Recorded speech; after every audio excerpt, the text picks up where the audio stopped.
I'm Enrico Brivio. I'm the spokesperson of the European Commission for Health and Environment. On GMOs, there has been always a division between member states in Europe, with a group of member states who are in favor and another group which is against the GMO cultivation.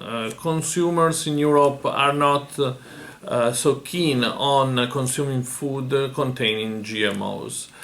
What we can say is that as far as cultivation is concerned, there is only one type of GM maize which is authorized and which is cultivated in the European Union, and this is the MON 810, and it's cultivated in 5 member states.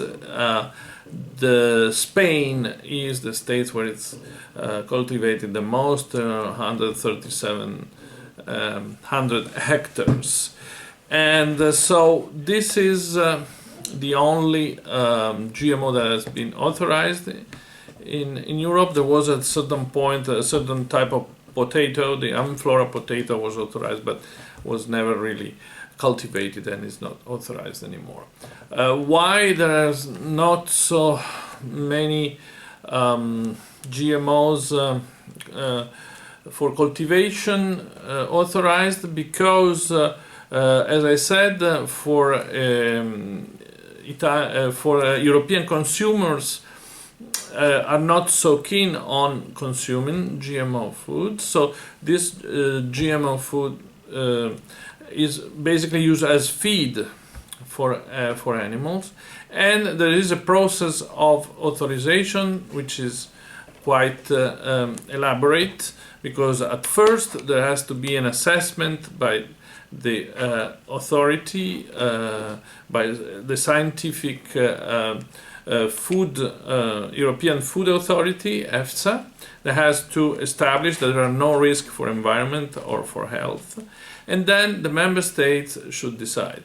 With a new proposal that was, with a new law, actually, a new directive that was approved on April 2nd, it was decided that now a member state that doesn't want to cultivate on its own territory a certain GMO, it can opt out, it can decide not to do it, even if it is a product which is authorized for all Europe. But he has to present to the European Commission some valid reasons, some valid concerning the environment or the type of cultivation which is done in a certain area, or the reasons that there are a strong opposition by the population in certain areas, maybe because they want to have just biological products which are not GMOs. So if there are some valid reasons, a member state can decide not to cultivate on its territory some GMO, although this is authorized on a scientific basis at European level. Well, as you know, it has to examine what impact GMO can have on health, and actually was never found in any case any risk for human health, and on environment, if what could be, for instance, the cross-contamination with other type of culture. We have to say that as far as the import of GMOs is concerned, so the food and feed products, there are 58 GMOs were already approved before this year, and other 19 products, 17 were agricultural products, and 2 flowers were authorized this year. So as you see, the market of Europe is open to import GMOs from United States, from Argentina, Brazil, from many other states, especially soybeans, which is used as feed for animals. even in these cases, EFSA, which is the European Food Safety Authority, which is based in Parma, but which is a fully European authority, has to assess if there are any risk for the health of the animals or for the environment. And in all these cases, it found that there was no risk, and so that's why all these products were authorized. Could you go through that a little bit? What products are authorized now? There's quite a few. There are quite a few of products which are authorized. We are talking about soybean, mostly maize, oilseed rape, and also cotton. So these are the type of GMOs that can be imported in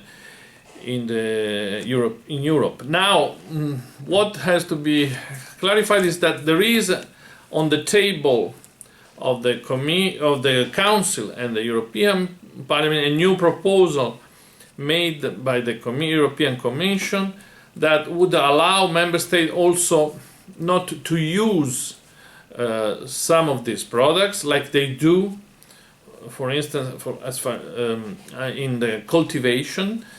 To allow not to use certain products if there are strong public interest reasons that would advise them not to use those products in their own territory. So how many products are authorized again, and are they used just for feed for animals, or are they inputs into food for humans? Well, as I said, we are talking about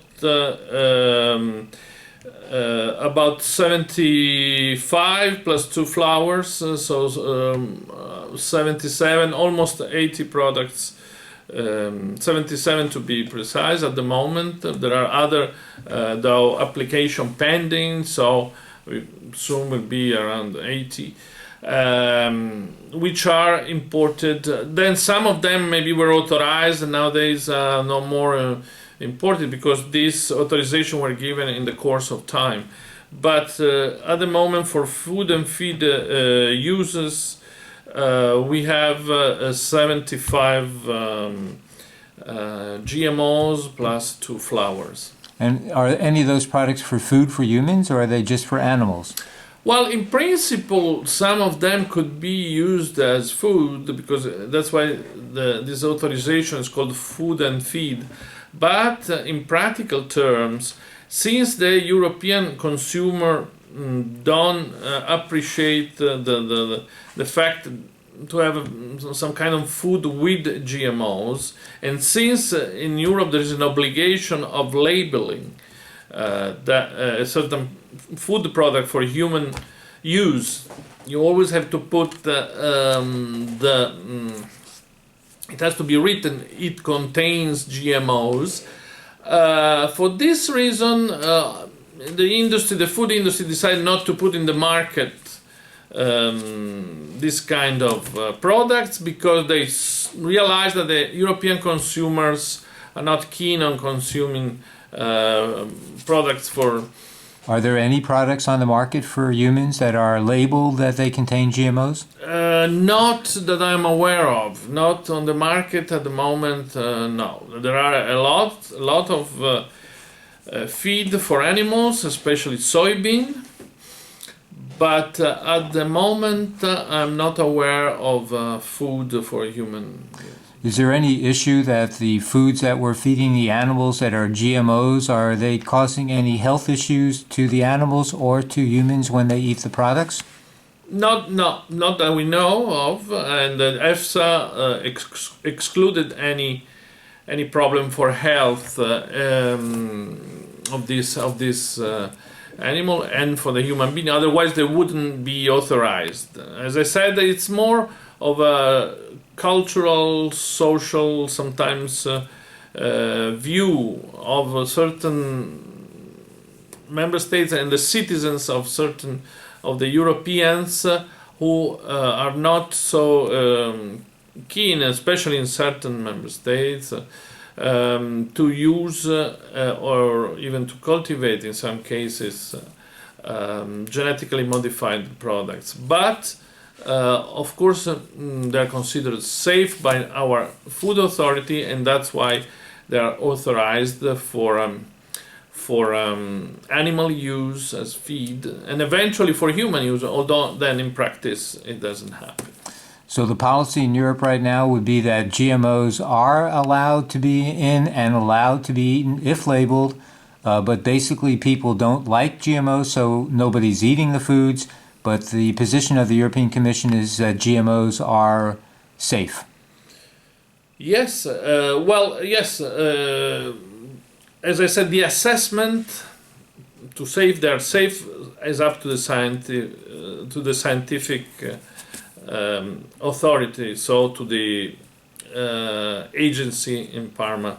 And then on the basis of that assessment, the Commission does a risk management decision, and took the decision to authorize many, as we said, more than 70 GMOs for food and feed, and one for cultivation.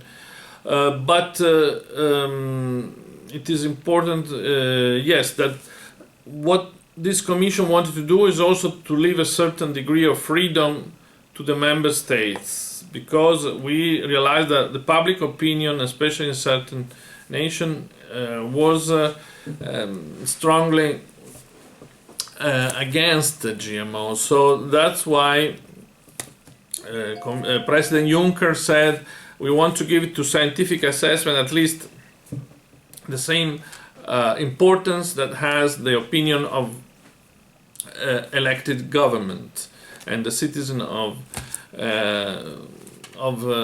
government, to give an expression also of democracy to this. So if in certain member states there are valid reason of public interest not to cultivate a certain GMO, it has the possibility now to ban the cultivation of that GMO. Can you tell us where the sentiment is pro or against GMOs in Europe, and how does the European Commission know that the people in Europe do not want to eat GMO food? Well, first of all, it is reflected by the position of the member states, because they are always very divided when there is a vote. There was never a majority in favor or a majority against the authorization of GMO. That's why it was always the Commission who had at the end take the decision. Member states, we know that there are certain member states like Spain where it's cultivated, or Great Britain, which is also quite open to the idea of GMOs. Other member states like France, Austria, Italy they declare themselves much more skeptical and less interested in the cultivation of GMO, reflecting a public opinion there, which sees the GMOs maybe like not a real genuine type of food. So, but this is obviously something which is not based on scientific data. Is there any scientific data out there that is negative towards GMOs, or is it just? Not really. No, I would say no. Although probably people who are against GMOs would say that there could be a very long-term effect that we are not able to establish. But up to now, all the scientific data that we have coming from US and in Europe don't show any problem, especially for health.